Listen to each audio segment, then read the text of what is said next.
No puedes cambiar todo en 4 días. Donc on ne peut pas tout changer en 4 jours. C'était des propos de Thibaut Courtois juste après le match justement face à Al-Hilal pour le Real Madrid. Parce que oui, comme vous l'avez certainement vu hier soir, c'était un match pas facile du tout pour le Real Madrid face à une belle équipe d'Al-Hilal qui aura montré quand même de très belles choses. C'est vrai qu'on a vu ce manque de cohérence côté madrilène et c'est justement ça où ça se reflète avec Thibaut Courtois qui disait tout simplement qu'on ne pouvait pas tout changer en 4 jours. C'est vrai, Xabi Alonso n'a pas pu tout changer. Il commence à mettre ses méthodes en place, donc le temps que ça prenne, bien évidemment, ça prendra un petit peu de temps, même si c'est vrai qu'on aura vu de très belles choses avec ce superbe but en contre-attaque de Gonzalo Garcia. Donc ça, bien sûr, moi je l'ai déjà dit, c'est un Real Madrid qui a vraiment une qualité assez incroyable en phase de transition rapide. S'ils se sentent bien, si les joueurs sont en pleine confiance, ça peut vraiment être très très intéressant de ce côté-là.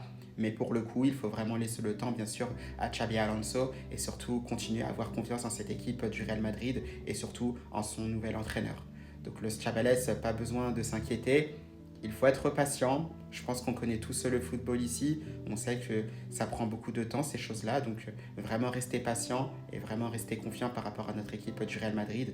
Même si, bien sûr, on a vu un Vinicius Junior pour qui ce match-là aura été très difficile. On l'a vu sortir complètement carbonisé. Pareil pour Jude Bellingham, ça a été vraiment très difficile, même si c'est vrai qu'on ne comprenait pas forcément son placement. Pareil aussi, Fede Valverde a raté peut-être un penalty, mais on ne lui en veut pas pour autant. Bien sûr, on sait que ça va mal en ce moment, que ce n'est pas la meilleure période du Real Madrid. Donc il faut continuer à rester derrière eux et on est sûr que bien sûr ça se passera mieux à l'avenir. Mais vraiment laisser le temps à notre entraîneur Xabi Alonso d'imposer sa patte petit à petit et je suis sûr qu'on sera très heureux à l'avenir.